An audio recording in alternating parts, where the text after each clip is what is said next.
That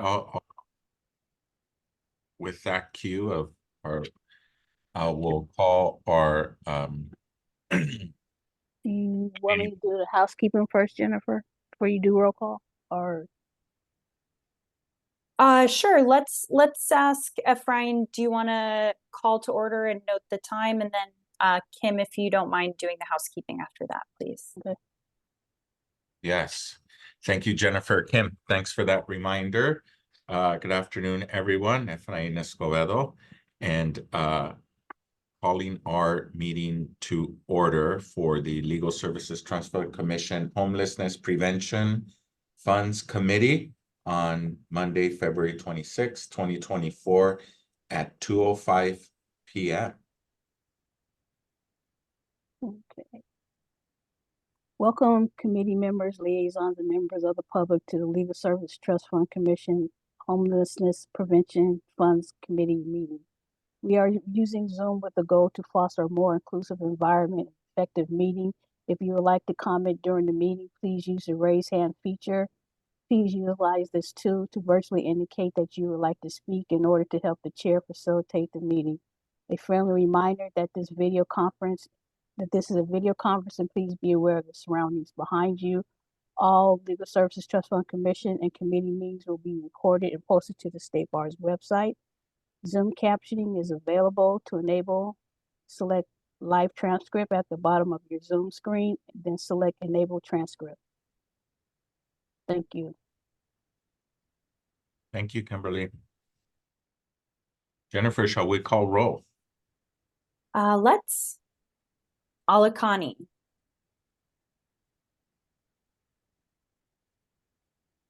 Present. Iskin. Here. Mahoney. Here. Sandville. Present. Escobedo. Here.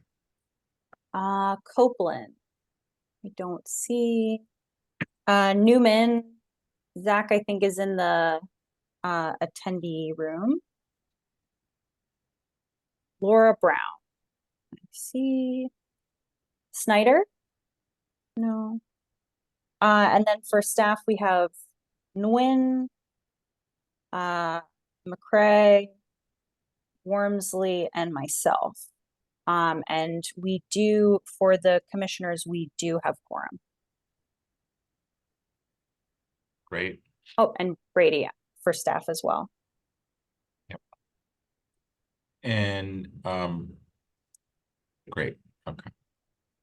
Good. Well, good afternoon, everyone. I know we've got several items on our agenda, and we usually will take public comment at the opening of our sessions. And so we have our agenda items posted and before folks. And wonder, Jennifer, if you might, and if it was okay, do we want to potentially do our approval of the minutes from our December 4th meeting? And then before updates, we can take any public comments if there are members of the public wishing to make a comment. I think that's okay. Yeah. All right. So we have before us our first action item, which is approval of our minutes. This is for our open session meeting from December 4th, 2023. You find a link to the minutes through our agenda posted on our website. So we'll give folks a minute and open it up to see if anyone's got any questions, corrections, or suggested revisions to the minutes.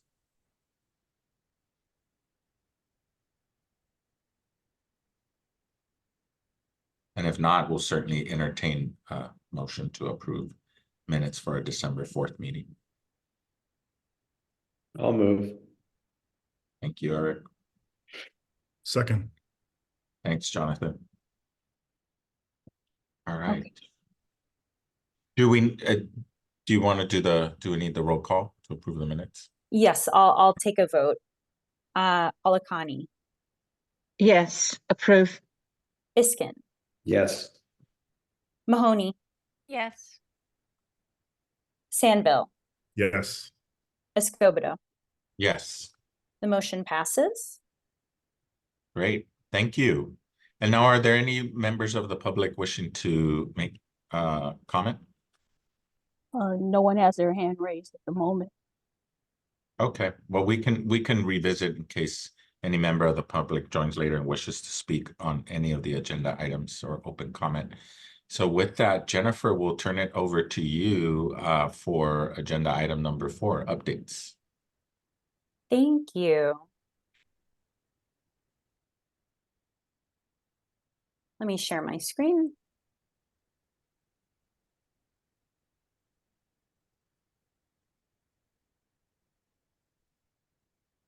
Okay, this is agenda item 4.1, update on homelessness prevention grant administration. My name is Jennifer Zelnick. I'm a senior program analyst in the Office of Access and Inclusion. Okay, so we'll talk a little bit about HP2 closeout updates, HP3 quarter 8 services and expenditures report submissions, and HP budget revision requests. So very briefly, just in regards to the HP2 grant, as you know, both formula and competitive grants for HP2 ended on December 31st of 2023. So staff are beginning the process of closing out the grants. Budget revision requests were due January 31st of 2024 for HP2 grants. And staff will release the final HP2 annual evaluation in early March, giving grantees a month to complete it. This will include expenditure information to start the process of collecting unspent funds. Regarding reporting, we will start to try to more systematically inform the committee of late reports, just to kind of keep a running tally and alert if anything emerges that would be concerning in terms of a pattern. So I wanted to briefly talk about HP3 quarter 8 services reports. 10 were late. One was from CCWRO, which I'll note because of a later agenda item, but I will say that we addressed this with CCWRO and their board chair. So just that note. And there were 5 late HP3 quarter 8 expenditure reports. And at this time, staff doesn't have any concerns about any of these late reports.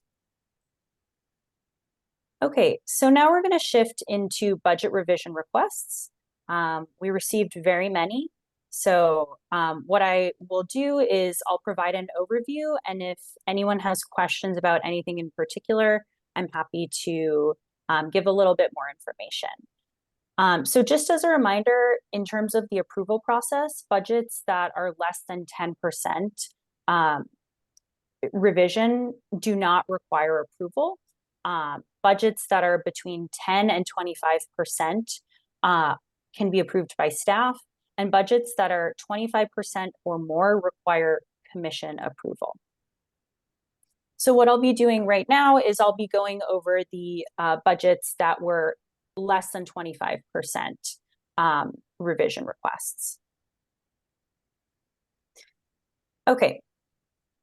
So for HP2 formula, we received 6 budget revision requests, and all 6 of them were between 10 and 25%. And as you can see, staff approved all of these revision requests. Seeing no questions, I'll move on to the next. For HP2 competitive, we received 2 budget revision requests. One request was under 10%, and one was between 10 and 25%. So one request was what we would consider a permissible deviation, no approval required, and the other was approved by staff. Hey, Jennifer? Yes. Okay, I'm having a brain freeze here. HP2 is done now, right? Correct. So these budget revision requests are what, retroactive, or they're for past periods?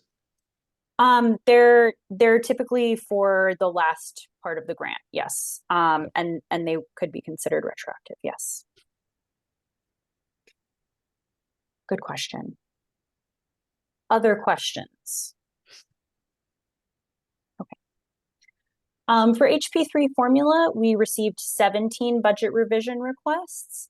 13 of which were under 10% and were therefore permissible deviations not requiring approval.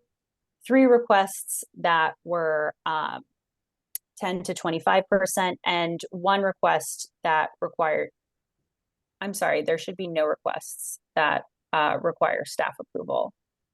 So let me just check that. I think that one is out of place and I apologize. And you'll note here that you see asterisks. Those asterisks indicate that those requests were a part of the HP3 reallocation process. That doesn't really change anything other than just a note about where that request came from. So as you'll see here, the requests on this slide were either permissible deviations that did not require approval or were staff approved. I did want to make a note about CCWRO's HP3 formula budget revision request. This request was 22.9%, which is technically within the realm of a budget that staff can approve. However, excuse me, staff have some concerns about it and will suggest that revisions are required. So it is not approved at this time. This page shows additional HP3 formula budget revision requests. As you can see, these were all permissible deviations that do not require approval. This is additional HP3 formula budget revision requests. Most of these are permissible deviations that do not require approval. 1 budget was approved by staff. And then here we have HP3 competitive budget revision requests. There were 2 such requests. 1 was under 10% and 1 was between 10 and 25% and was approved by staff. Next, we have HP4 initial budget revision requests. There were 6 requests. 1 request was under 10% and does not require approval. 4 requests were between 10 and 25% and were approved by staff. And 1 request was greater than 25% and will require committee and commission approval. And we'll discuss that more with agenda item 5.2. Before we move on, are there any other questions about the budget revisions? Jacqueline. Yes. What are the typical reasons for the revision request? This is a great question. So when we ask our grantees to submit budgets, they are applying to do a project that they haven't yet started or that they're expanding. So they give their best estimates about how they'll spend funds. Sometimes when we get budget revisions, it's something as simple as we budgeted X amount of funds for space and our rent increased, so we need to budget more for that. Other times, a project will make its best guesses about how it will be staffed and perhaps staffing changes. So for example, a project might budget for 2 paralegals, but end up with 1 and might spend more funds on attorneys, things like that. So deviations like that are pretty typical. And we also, I should say, we check for things to make sure that the percentage of funds spent on staffing and the program itself are acceptable and conform to our standards. Yeah. Does that answer your question? Yes, thank you. Sure. Tammy. And so it's just a reallocation between budget lines. It's the movement of dollars between budget lines. Yes. Other questions? Okay. Great. Well, that includes agenda item 4.1. Thank you, Jennifer, and great conversation. I think always good questions, particularly what we're looking at. So thanks for raising that, Jacqueline. So now on to agenda item number 5, where we have 2 sub-items, 5.1, 5.2. First of which is 5.1, action on coalition of California Welfare Rights Organizations, CCWRO, as we refer to it here, the committee and the commission. So I will turn that back over to you, Jennifer. Thank you. Yes, so this is agenda item 5.1, as Efrain said, action on CCWRO's 2021 to 2024 Homelessness Prevention, or HP3 formula grant. I'll give some background, then we'll review CCWRO's submitted materials that were due recently. We'll go over staff recommendations and then the proposed resolution. All right, so for background, we began discussing CCWRO over the summer with the committee and commission. Staff identified the following issues. Coalition of California Welfare Rights Organizations failed to segregate activities and expenditures for its HP2 and 3 formula awards. It failed to track expenditures by grant. It reported the same work for both grants and reported and expended funds on non-qualifying work. Staff discovered these issues through regular monitoring. This includes CCWRO's triennial monitoring visit, its HP3 desk review, which all HP3 grant recipients undergo, and also as part of a services and spending review for CCWRO's HP2 grant, which again, all HP2 grantees underwent. Since then, staff have provided CCWRO with extensive technical assistance in order to try to address these problems. Okay, so throughout this process, we have discussed CCWRO at a number of committee and commission meetings, as I mentioned. And the result of one such meeting was that in order to ensure that CCWRO could comply with all of the federal grant requirements for its HP3 formula grant, the HP Funds Committee passed the following resolution at its October 20th, 2023 meeting. Resolved that the Legal Services Trust Fund Commission Homelessness Prevention Funds Committee approves requiring CCWRO to revise its HP3 formula grant on the Quarter 7 expenditure report due October 31st, 2023 to reflect its actual expenditures. And it is further resolved that if CCWRO fails to revise its HP3 formula grant completely, accurately, and on time by the October 31st, 2023 deadline, the committee recommends that the commission require CCWRO to return any disallowed costs from its HP3 formula grant award as defined in staff's memo dated October 20th, 2023. So importantly, CCWRO submitted some but not all materials on time. And after staff notified CCWRO of the overdue materials, CCWRO submitted them one business day before the commission's meeting on November 9th. As you'll recall, on November 9th at that commission meeting, the commission charged staff with analyzing CCWRO's late materials. And staff did that for the December 13th closed commission meeting. And this was the resolution that was passed as a result of the analysis that staff performed. Just to recap, staff found that while CCWRO's 2022 HP3 expenditures were allowable, it still had concerns about CCWRO's internal controls.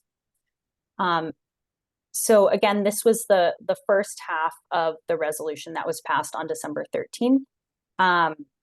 It states that the commission determines that the materials submitted by CCWRO confirm its 2022 expenditures were considered allowable, and CCWRO is not required to return any HP3 formula funds from 2022. And it is further resolved that the commission requires CCWRO to meet with commissioners, staff, and CCWRO's board president to discuss issues related to its HP3 formula grant quality and internal controls. And it is further resolved that the commission requires CCWRO to participate in a second HP3 desk review in 2024. And it is further resolved that the commission requires CCWRO to revise its HP3 formula grant on the quarter 8 expenditure report due January 31st, 2024 to reflect its actual expenditures through 2023. And it is further resolved that the commission requires CCWRO to provide accurate and complete remaining supporting documentation for 2023 to staff by January 31st, 2024. And it is further resolved that the commission requires CCWRO to submit a revised spend down plan and a budget revision request for its HP3 formula funding from January 1st, 2024 to December 31st, 2024 to staff by January 31st, 2024. Okay, so now let's review CCWRO's submitted materials. On January 11th of this year, commissioners and staff met with CCWRO and CCWRO's board president, which fulfilled part of the commission's December 13th, 2023 resolution. And of note, among the commissioners present was Ephraim, so he can speak to that more. The following day, staff met with CCWRO to provide additional technical assistance to ensure that it could timely and accurately meet all deliverable requirements due by January 31st. And by January 31st, CCWRO submitted its HP3 quarter 8 expenditure report, timesheets, allocation reports, accounting reports, revised spend down plan, and budget revision, which is to say it submitted all deliverables that were due by the 31st timely. But I will note that since the December 13th, 2023 commission meeting, staff estimate, spending approximately 60 additional hours addressing this issue. This includes reviewing materials, providing technical assistance, and writing materials and preparing for meetings. So just to dig a little bit deeper, I mentioned that CCWRO did submit all of its materials timely. However, staff identified a number of concerns about the materials submitted. So this slide should break that down a little bit. So for the HP3 Q8 expenditure report, again, that was submitted on time. However, it only captured year 2 spending and excluded year 1. Whereas HP3 expenditure reports are cumulative and need to capture all expenditures to date. In terms of submitting accurate and complete timesheets, allocation reports, and accounting reports, the allocation reports don't reflect adjustments to actual activity, which is the requirement of the CFR that we've discussed as at the committee and the commission. So expenses in the expenditure report and budget revision were based on the budget rather than actuals. Again, they need to be revised to actuals. And as a result, unspent funds were underreported by $15,965. And then finally, CCWRO did submit timely a budget revision request and a spend down plan for its HP3 formula grant. However, the request and the plan reflected the same underreporting of unspent funds by the same $15,965. So again, although the revision itself is 22.9% of CCWRO's total grant budget, which does fall within staff's ability to approve, staff cannot approve it because the requests don't accurately reflect the total expenditures so far. I'm just going to pause here and see if there are any questions. Jennifer, for each of these, I mean, you just added additional 60 hours of time, but for each, including like the first one where it seems to be a little unique that the HP3 required cumulative, they received TA on all of these issues multiple times, correct? That's true. Okay. Yes. So make sure they can't come back and say they haven't received the training on it. No, and this is also something that has been consistent for HP3 grantees. They've needed to report their expenditures to date using the quarterly report mechanism this entire time. And that's the way that the quarterly reports are designed. Jonathan. Yes. And in the last meeting with CCWRO, the CFO or the finance person was a part of this, right? I believe so. Yeah. Do you mean the commission meeting or the? No, when staff went back outside of the commission, and yes. worked with them on the technical assistance piece, who was engaged in that? Was it the finance person or the CFO, or which person from the nonprofit was part of the process? That's a great question. So the executive director has been at all of these meetings, as has the managing attorney. And I believe they have a consultant who does their financials, and she has been present at all of these meetings as well for technical assistance. I don't believe she went to the meeting where we had met with the board president as well. Does that answer your question? Yes. Great. Thank you. Jacqueline. What are their reasons this time? Have they reported the reasons why this has happened? Yes. I'm happy to share broad strokes. They said they didn't understand, they didn't know. Yeah, those were the general reasons that were provided to us. Okay. Does that answer your question? Yes, you know, it concerns me that you spent an additional 60 hours. We've been back and forth with them repeatedly. I don't understand why they don't understand. They said they understood what you needed before. Yeah, I don't want to try to speak for them, but I certainly acknowledge your concern. I just think it's not acceptable the way they are acting and performing and doing it over and over and over again. I understand what you're saying. Yeah. Are there further questions about this or comments? Okay.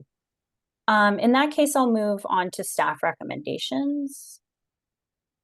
Okay. Actually, Jennifer, I'm curious Sure. about something. You provided me kind of offline some data about, the services they perform, what good they're doing. Mm-hmm. I'm just wondering, you gave me a bunch of numbers. They're a support center, right? They're not a QLSP.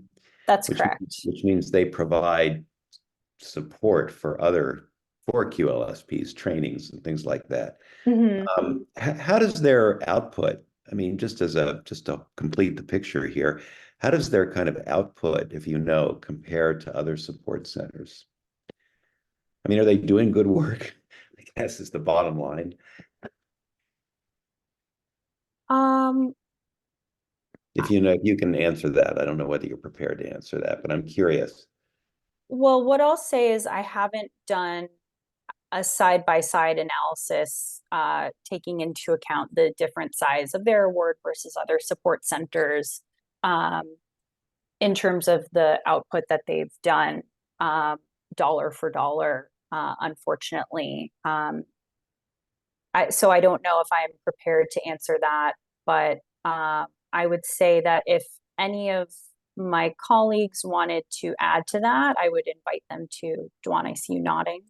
Yeah, I can add to that. And I don't have numbers to back up this the statement, but our support centers, there's about 21, 22, and they all vary in kind of size and sophistication and subject matter. So it's really hard. It's different than a QSP in that you can say, this organization served X amount of clients, and you can't quite compare them that way, because some of them, for example, do a lot of impact work. So their organization as a whole might only have a handful, versus other ones that do a lot of co-counseling, and they might not be of as various depending on the subject matter.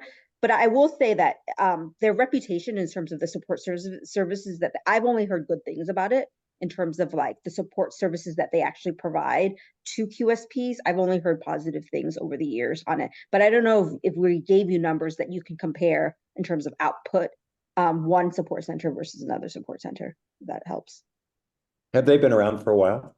They've been around, yeah, since they're not subject to deeming, so I think they have been around at least since the early 80s. So have they 1984. 80 is have 84. have they been a continual recipient of IALTA and EAP and all that stuff? Yes. I mean, are they consistently bad performers in terms of their, compliance and accounting, or is this a one-off thing? They have had more organizational challenges, I would say, in the last couple of years. And to be fair to them, our office has grown its kind of oversight functions to be more consistent in our ability to monitor. So I think. Yeah. Oh, go ahead. Yeah, thanks, Jennifer. I think, these are good conversations. I know we've met as a commission and talked a little bit about, well, what's our mission and what's our role? And I think oversight is one, but I think the other is also impact, right? And so, I appreciate, Eric, your point and your questions, because what we've learned through the process, and as Jennifer mentioned, I had an opportunity to join our commission chair and also the chair of our eligibility committee as well. And we met with both the board chair, the executive director, the leadership team. I think, part of what is probably not as well appreciated here is, one, I don't think this is an organization that's ever managed federal dollars. And so that's quite a leveling up and stepping up in terms of the rigor and what's required. Two, I think, unfortunately, one of the things with a lot of nonprofits is some just have very weak back office infrastructures. And so you can ask them to do things, but they don't have the infrastructure, and it takes them. And I know particularly in this case, they not only didn't have that, but also had transitions and a lapse in the finance management infrastructure they even did have in place. And so that I don't think changes anything for the rigor and the requirements they'll be held to throughout the life of the contract. But I think does explain a little bit of why in some instances it probably requires a little bit more developmental work with the nonprofit and some of that work. What I've appreciated from staff is all of this is knowing we're on a path to supporting compliance, right? So this is all, as you saw the background, it's all part of us working with them to help them get to compliance, help them stay in compliance throughout the life of the grant. And so, it's just important for us to keep that in mind. Like there are some real structural challenges they've had in their back office, which is very common across a lot of nonprofits. It may not be in this grantee cohort, but I will tell you in the ecosystem and nonprofit world is very common. And it takes a while, and sometimes they don't have the resources and assets to just hire big accounting firms to come in and do the work with them, right? So I think staff time is appreciated and something we got to monitor, but there's some of those issues to think about in terms of the organization and why their output may be one thing, but on the ledgers and the records we look at in compliance, we may not be able to see it because that's where some of the help and sort of lack of infrastructure shows as well. So I'll stop there because I see Jonathan has his hand up too. Yeah, the one question that I have, since there's about $16,000 in unspent funds and it has not yet been approved, the spend down plan, is there a possibility to make the recommendation that some of those funds, and I know organizations, they know what they need best, and you never want to be in a position to tell them how to spend down funding or what the need is, but maybe if there's a recommendation to them to use some of those funds on an hourly basis, to have an accountant or someone in finance to help them to better understand this, that might be a good use of their time and not the staff's time. I think that is a good point, and that's something that we can talk about in terms of the resolution.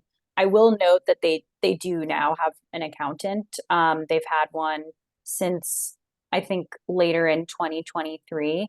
So I did want to flag that. But I think that that's a good suggestion, and something definitely for us to think about when we get to the resolutions. Ephraim, I wanted to let you know that there is a member of the public with their hand raised. I don't know if you wanted to hear feedback from the public, and if you wanted to set parameters around the time that you'd like them to speak, or if now is not the time you wanted to hear from the public. I'd like to allow you the opportunity to get through the rest of your slides for this first item. Sure. And then we can certainly absolutely open it up for a couple of public comment, and I'll defer to staff, but I think our practice in different committees and commissions usually would do 3 minutes. Sure. Yeah, that sounds good. Okay, great. Okay. Were there any other questions or comments from the committee or from staff before I move on? Okay. All right. So I'm gonna go over the staff recommendations now. As Ephraim noted, the recommendations are geared towards the staff's analysis that CCWRO can come into compliance. And just as a note, the first 5 recommendations you'll see here are speaking more directly towards the CFR and compliance requirements there. And the 6th recommendation is a state bar requirement specifically. Okay, so staff recommend requiring CCWRO to submit monthly allocation worksheets and staff timesheets in order to receive its remaining funding via monthly reimbursements until it's able to comply with all of the federal requirements. This is to ensure that CCWRO continues to understand the federal requirements and comply with them, specifically that it needs to adjust its budget each month to actual staff time and spending. The second requirement is, or suggestion, is to require CCWRO to make necessary corrections to its HP3 Quarter 9 expenditure report. This is due for all grantees on April 26th. And this correction will reflect all necessary adjustments for the entirety of the grant to date. As the committee will remember, once these reports are submitted, grantees are not able to change them. That's by design, because we report those numbers out to Judicial Council and the Department of Finance. So the corrective mechanism is to make adjustments on subsequent quarters. The next recommendation is to require CCWRO to revise its supporting documentation. Those are the allocation reports and accounting reports through March 31st of this year to reflect its actual expenditures. That will mean that those have to match, excuse me. Those documents will have to match the Q9 expenditure report. Next is to require CCWRO to submit staff timesheets for January 1st, 2024 through March 31st, 2024. Again, that's to ensure that CCWRO is adjusting to actuals. Require CCWRO to participate in a second HP3 desk review in 2024. This was actually part of the resolution that was passed by the commission on December 13th, 2023. Staff would recommend including it again now so that there's continuity of recommendations. And then finally, requiring CCWRO to revise its HP3 formula budget modification request and spend down plan to match its total expenditures. So that's keeping in mind the roughly $16,000 discrepancy and revising for that. Any questions about that? See, Jacqueline. What are the timelines? Some of these have timelines. What are the timelines for the others? I don't see timelines for everything. That's a great question. And that will be specified also in the resolution. But everything would be due to staff by April 26, 2024. That's to ensure that all of the documentation is reflective of the same time period, and there's no kind of questions about different timelines there. So it would all be by April 26, 2024. So what specifically is going to be addressing that $15,000 underreporting issue? Which of these will specifically target that? All of them, or? To different degrees, most of them. So the second requirement, the corrections on the HP3Q9 expenditure report, will address that. Additionally, the requirements about continuing to submit staff timesheets and allocation worksheets will try to prevent those issues from happening in the future. And then requiring the revised budget modification and spend down plan will also need to account for that $16,000 discrepancy. Okay. Jennifer, I just have one more, not a technical, but clarification question. So recommendation bullet number 1. Yes. And then recommendation bullet number 4, both reference timesheets. Yes. Is this sort of almost the same thing, or the timesheets in the first bullet are referring to looking ahead beyond March 31st, starting after that, and these collect the ones from the start of the year? Just wondering, is there a difference, or it's kind of asking this, are they both, will one action satisfy the other?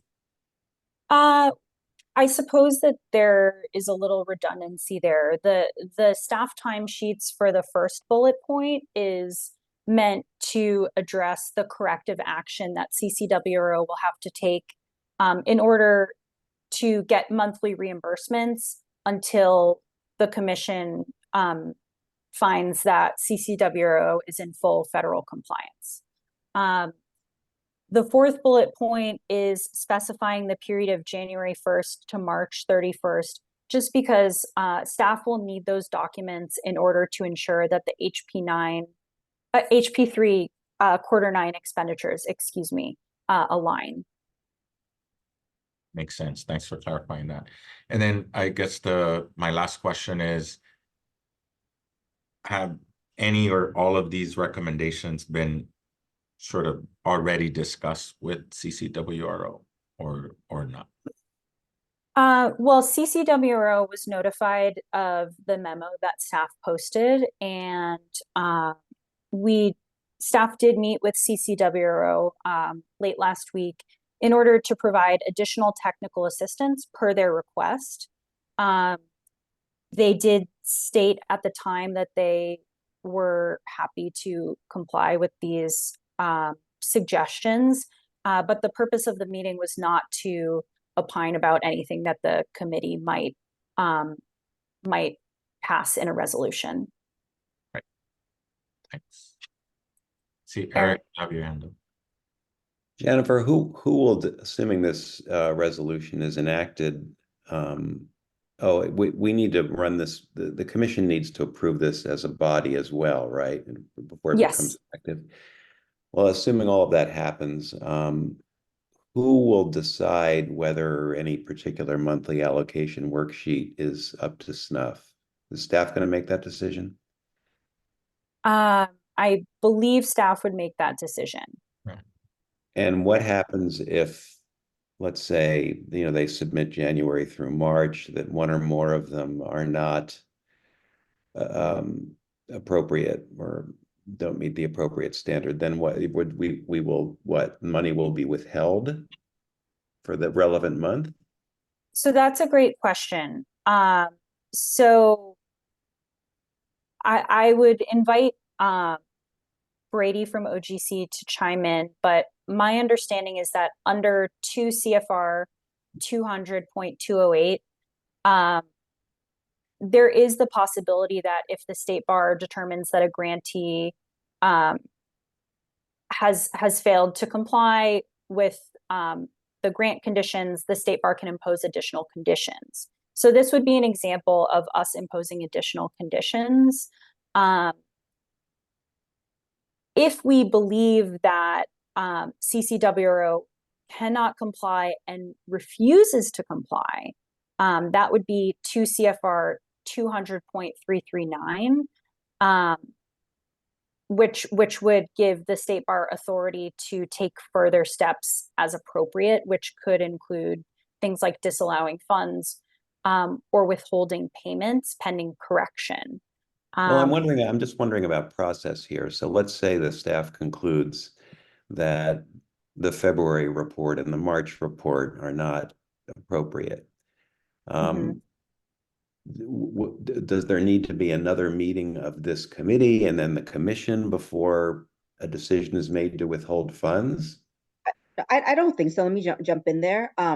If the commission goes to approve that we're gonna convert them from the payment schedule before to monthly, and they are not in compliance, then the staff would have the authority to hold that until they become compliant. Or if we don't, this is where if we don't think that they actually can become compliant, then we have to then escalate it all the way back up to the committee and the commission to then make an ultimate determination. Do we ever even release those funds? Okay. That's a different question. But I think the withholding it and not paying them out, the staff would have the authority to not pay them out on a monthly basis until they become compliant. And then there's that question then for the commission where if they continually miss and are not in compliance, at which point will it just be? Yeah. Yeah. I just want to, I think Eric raises an important point. I just want to clarify because it changes my reading of the first bullet requirement. And then I do have a question maybe for OGC or for staff, but one is clarification. As I read this, there's really no sort of like pending adjudication, zeroing, balancing out that's being required for the monthly reimbursement. As I read this, it just says, when you send us your invoice, it must include monthly allocation worksheets and staff time. I didn't read this to say, and until we confirm and verify everything, we will pay you. It just means if these attachments are here, we've got the data we need, we'll pay you. Later on, when we do our due diligence, we may be coming back to asking, but it's more of making sure we're getting the pieces of paper data that we need. Is that correct? Or because as Eric was saying it, it kind of implied there'll be some sort of review and adjudication of what they provided and accuracy of it, and that payment is contingent on that. I didn't read it that way, so if you could clarify. Oh yeah, I think so. I think there is confusion then because the way I read it was the way Eric was saying, and maybe this isn't the way OGC had contemplated it. So Brady, we could use your help here. I was reading as like they submit something, but it has to zero out and confirm, or else we wouldn't issue the next month's payment. But maybe I'm mistaken in that my reading too. So there is, it wasn't maybe drafted. Or Jennifer, can you? Brady, can you come on and help us? Maybe while we're waiting for Brady, I'll just clarify that is what needs to happen. And so when we were talking previously about the difference between budgets and actuals, that's what we mean when we say the allocation worksheet. So staff will review the monthly allocation worksheet and staff timesheet, and they'll make sure that the amount of funds that should be reported based on the timesheets matches that reported on the allocation worksheet. So there will be a process of analysis that has to be done. I see Michael here as well also. But Brady, did you want to interject? Yeah, I don't have I had understood it as, you know, it would need to be accepted and submitted and accepted before we approve each reimbursement. But could it be that staff level? We don't have to re-elevate it, right? Like the staff can make the determination whether to do the analysis and make sure that to confirm if it fits what we then we can issue the payment, right? If it doesn't, then we can withhold. Right. Yeah. Okay. So I think we're not too far away from things. I think looking at how the discussion that took place with CCWRO, with myself and Jennifer, explaining, you know, this adjustment on their allocation to reflect actual activity. That was the piece that I think there was some confusion there that we are optimistic that we clarified. And so Ephraim, I think to that point, when you sort of treat it as a reimbursement type format, right? The way I would approach it would be their allocation worksheet and their activity time. In terms of the documentation, provides the support for the amount charged to this grant fund, and that's the amount that we would pay them ultimately. So essentially, we're converting their grant distribution to an actual activity caption based off of their documentation that they submit to us. Yeah. Because they've had such a hard time, I think, grasping the concept of what's required by the CFR, which is you can expense by budget, but you have to go through this process of reconciling to your actual activity. And so we're making sure that they go through that process to fully understand what that looks like and how to do that. You know, and hopefully just practicing it a couple of months, 3 months or so, will be enough for them to like really catch on this is how we sort of need to do things. So hopefully that makes sense and can answer the question. Thank you, Mike. So the second question, or final question I had was this. So you referenced 2 CFR guidelines. So but I wasn't clear. So will this require a contract amendment? Or is this just our purview? We do it by an addendum or some kind of, in other words, does yeah. No, I mean, so the contract gives us, the contract incorporates the Okay. the federal regulations, so we have all the rights under there. It incorporates it in full. So then we're citing back to where it's applicable, but they are on notice that it's in full, that they need to be in compliance.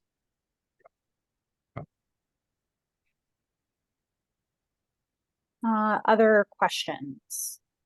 Is the only question I have is, do you have more slides, or is there then a resolution after this slide? I'm just mindful that there's public comment, so I know we'll probably have more discussion after the resolution, so just want to make sure you could get to the rest of your slides. The only remaining slides are the resolution, which takes 3 slides, but it's just that. Yeah. Lots but of I see. Got it. I see Jacqueline's hand though. Yes, is year 1 2022 or 2021? Of this grant? Yes. It would, so can I ask which? Well, let me ask this question. The $15,000 discrepancy, is that related to 2022 or 2021? That's a good question. So the grant started on December 1st of 2021, but effectively year 1 is calendar year 2022. And when staff performed the analysis, there were discrepancies in both 2022 and 2023. It was a little bit over $7,000 in 2023, and the remaining amount was from 2022, based on CCWRO's latest submitted documentation. Okay. And bullet point 1, that one is not going to be addressing the $15,000 discrepancy, right? Or does it? Because I don't understand how it would. That's correct. It doesn't directly address the $15,000 discrepancy. What it aims to do is ensure that future discrepancies cannot happen. Okay.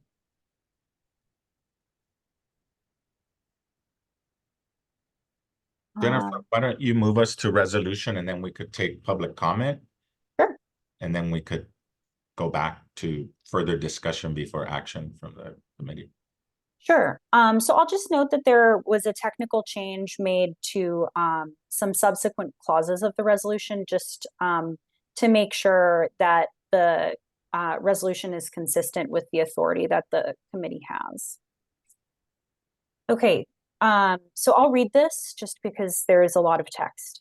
Should the committee concur with staff's proposal, passage of the following resolution is recommended. Resolved that the Legal Services Trust Fund Commission Homelessness Prevention Funds Committee determines that the materials submitted by Coalition of California Welfare Rights Organizations do not satisfy the resolution passed by the Commission on December 13, 2023, and CCWRO remains non-compliant with all federal grant requirements.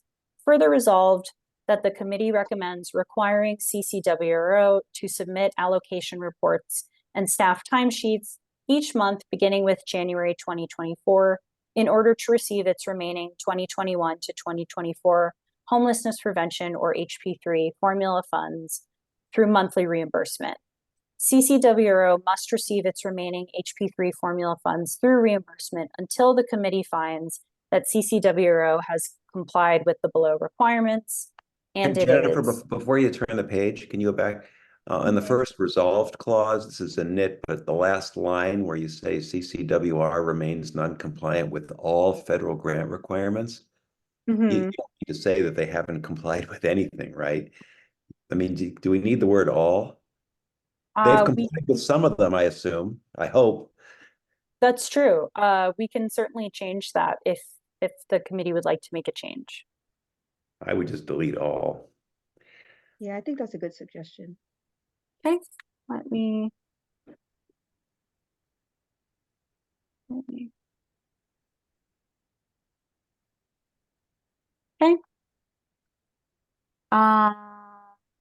Thank you. Okay, so then the next part would read, further resolved that the committee recommends requiring CCWRO to revise its HP3 formula grant on the Q9 expenditure report due April 26, 2024 to reflect its actual expenditures through March 31st, 2024. And it is further resolved that the committee recommends requiring CCWRO to provide revised, accurate, and complete allocation reports and accounting reports through March 31st, 2024 to staff by April 26, 2024. And it is further resolved that the committee recommends requiring CCWRO to submit a revised spend down plan and budget revision request for its HP3 formula funding from January 1st, 2024 through December 31st, 2024 to staff by April 26, 2024. And it is further resolved that the Legal Services Trust Fund Commission requires CCWRO to participate in a second HP3 desk review in 2024.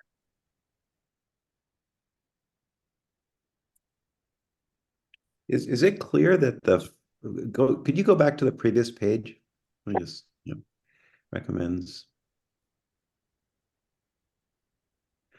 So the second bullet point requires them to provide accurate, complete, et cetera, reports through March 31.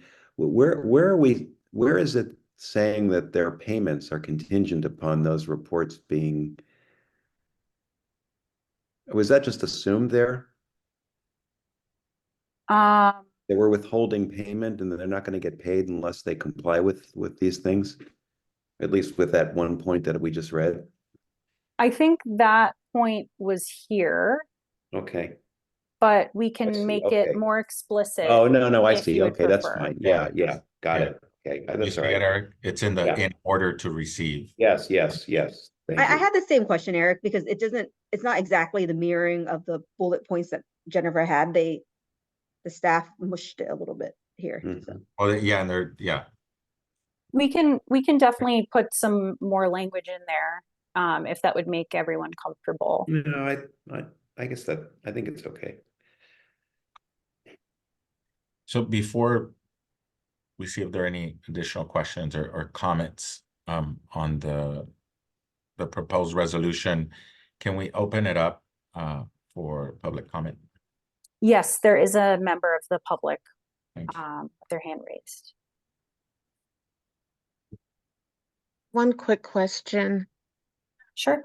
I'm still not very clear on how this addresses or presents any repercussions for the $15,000 discrepancy. Can you recap that for me just quickly, how this is going to do that, address that? Sure. So I think the resolution addresses it in a few different ways. If you look at the second clause here, this part of the resolution is meant to prevent further discrepancies from happening because it requires CCWRO to submit documentation in order to be reimbursed on a monthly basis rather than receiving their year 3 funds as a lump sum. So that's to make sure that they are on track to report their actual expending rather than their budget, which is where the discrepancy came from. Then if you look at the subsequent clauses, they do have to revise their HP3 grant on the Q9 expenditure report. That is meant to address the discrepancy in funds.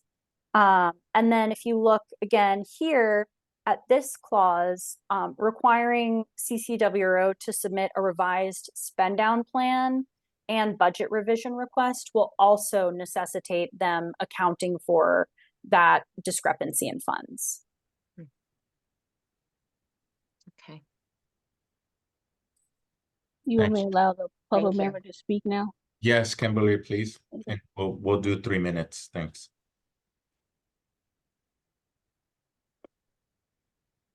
Okay. Good afternoon. Do you hear me? Yes, sir. Yeah. So I appreciate the positivity of this meeting. It's much appreciated. If we could go back to one of the slides, 2, 3 slides back up where it said where we struck all. I would respectfully, for whatever it's worth, suggest to insert certain, because the truth is that certain requirements were not met. So over here, non-compliant with certain federal grant requirements. That's just a suggestion from us to make sure that somebody from the feds or whatever gets this and looks at this, they understand that it's certain. The other thing that I was going to say, yeah, that's yeah. Other than that, it's been a long haul. I think we've come a long way since we first met. When we first met, we had no ledgers. Since then, we have an accountant. We have the ledgers, and it's there's some miscommunications, but we're working hard to resolve those. We should say that I should mention that we did have a meeting. We've had meetings with the staff. In October, we had a meeting on the 19th with staff, and we're still meeting with staff, and I assume we will be meeting with staff next week or soon to get more clarification about this. So with that, thank you for the positive meeting, and thank you. That's it.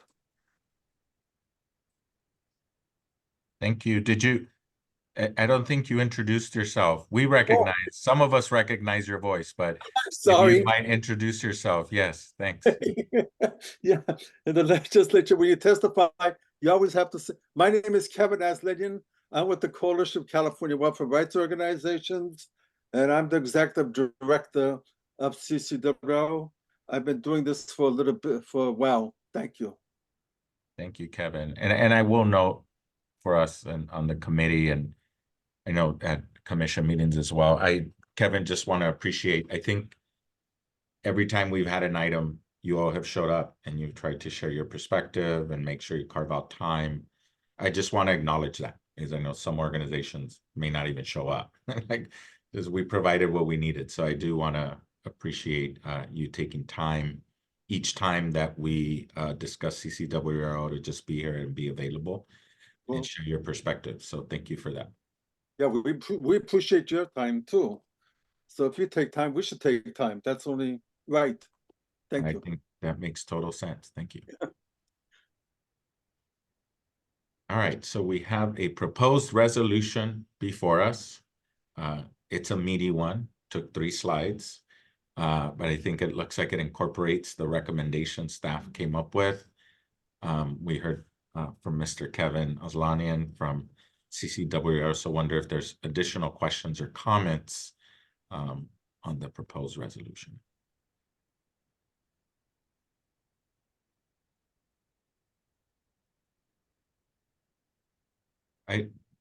No one else has their hand raised. Okay, thank you.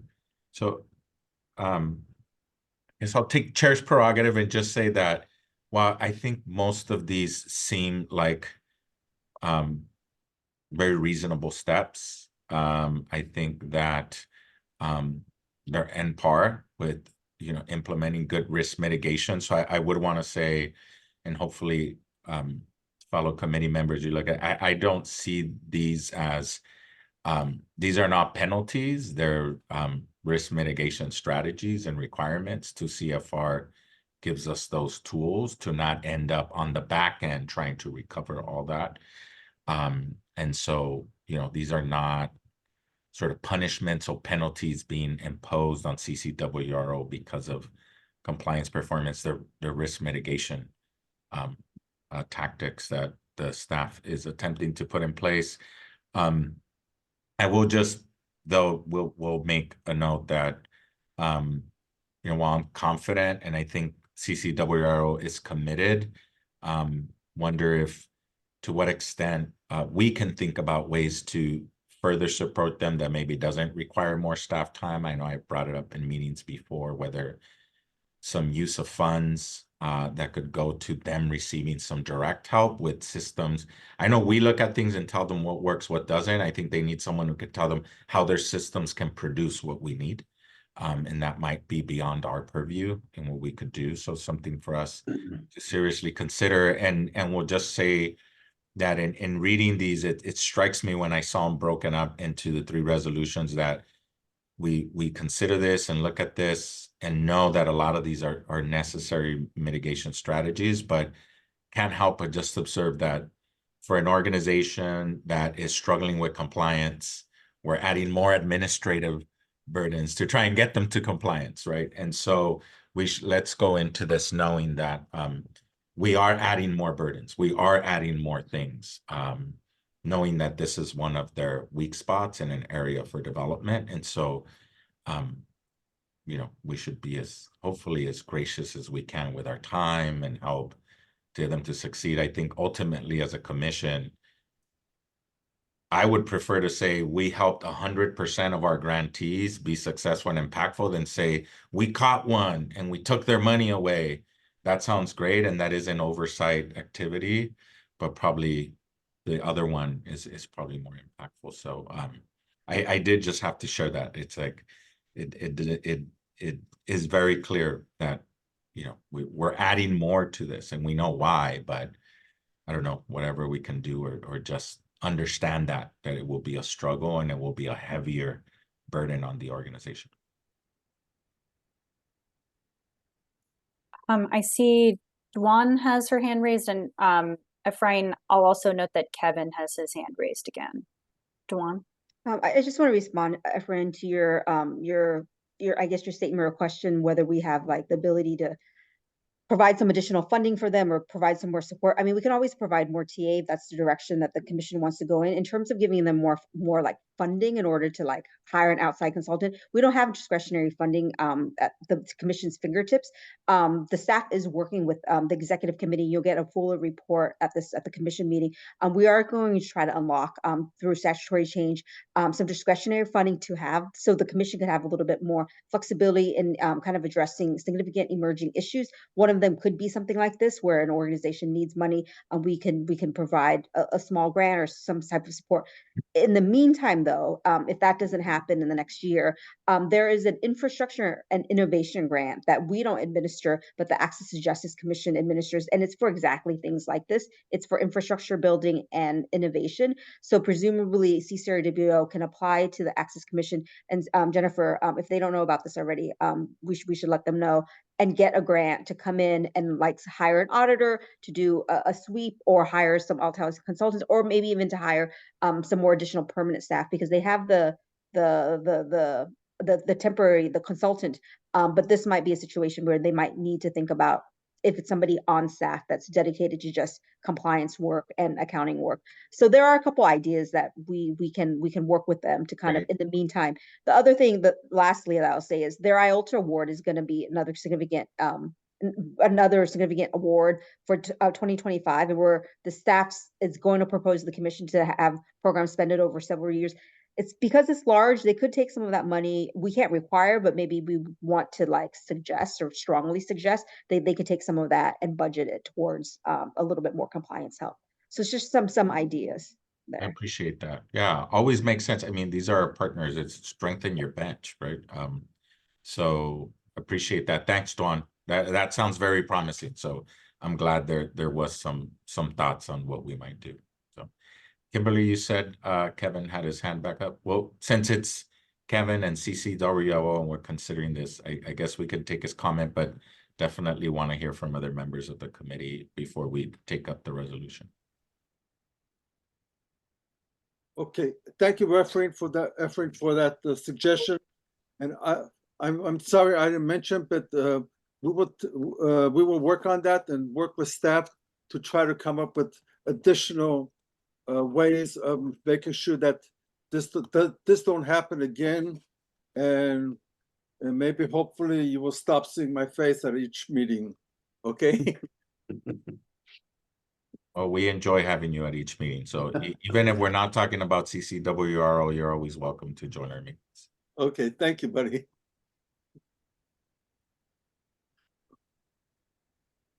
Any other question or comments from committee members regarding the resolution?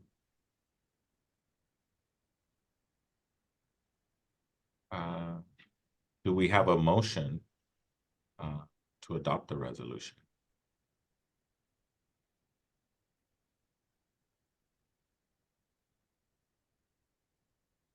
Jennifer, I think we still have quorum, right? I think We do. I Kimberly think dropped off. Tammy had to leave. Tammy, I'm yes. sorry, yeah. Yeah, but we do have quorum.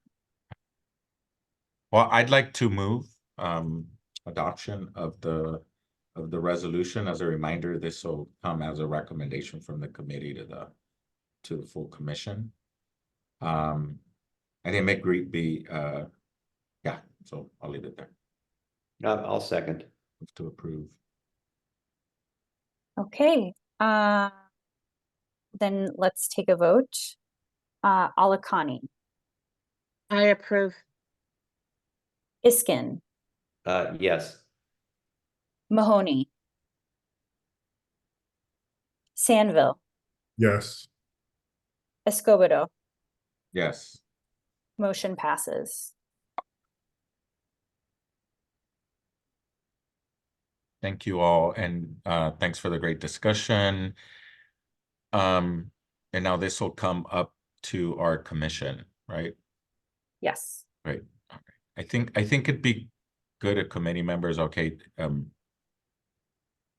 you definitely make sure to share some of the sort of points we made in this conversation about the support and and how this will work. I expect that there will be similar questions about the mechanics of payment on this, so we might want to be ready for commission to have a more succinct answer for them on how we'll sort of what type of review and trigger exactly will take place in order to release payment.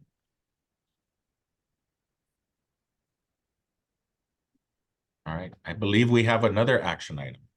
Yes. Let me change the slide. Oops, sorry. Okay, so this is action on 2023 to 2024 homelessness prevention, or HP4 budget revisions. So just to review, once again, for budget revision requests, the approval process is such that budgets that revise less than 10% of the total grant award do not require approval. Those between 10 and 25% require staff approval, and those equal to or greater than 25% require commission approval. We have one such HP4 budget revision request from Child Care Law Center.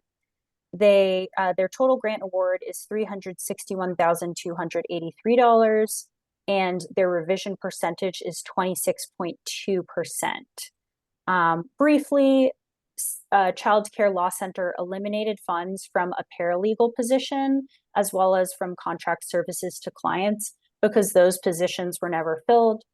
Instead, they moved those dollars into other staff, for example, to support a senior project manager / evaluator and communication staff who implemented the project alongside staff attorneys. They also increased employee benefits. Additionally, they put some of the moved dollars into administrative personnel and non-personnel in order to better support the project. Staff would recommend approving the request.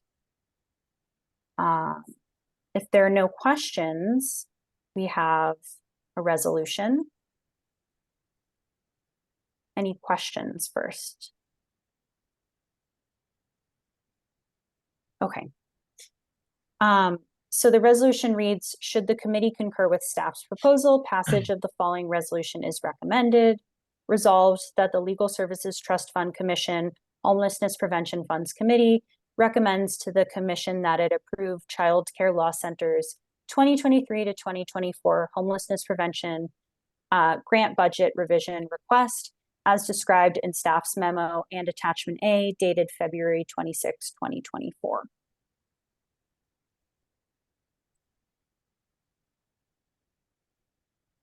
Would entertain a motion to approve the budget modification. I move. Thank you, Jonathan. Second. Second. Eric, thank you. Okay, Alakani, Yes. Iskin, Yes.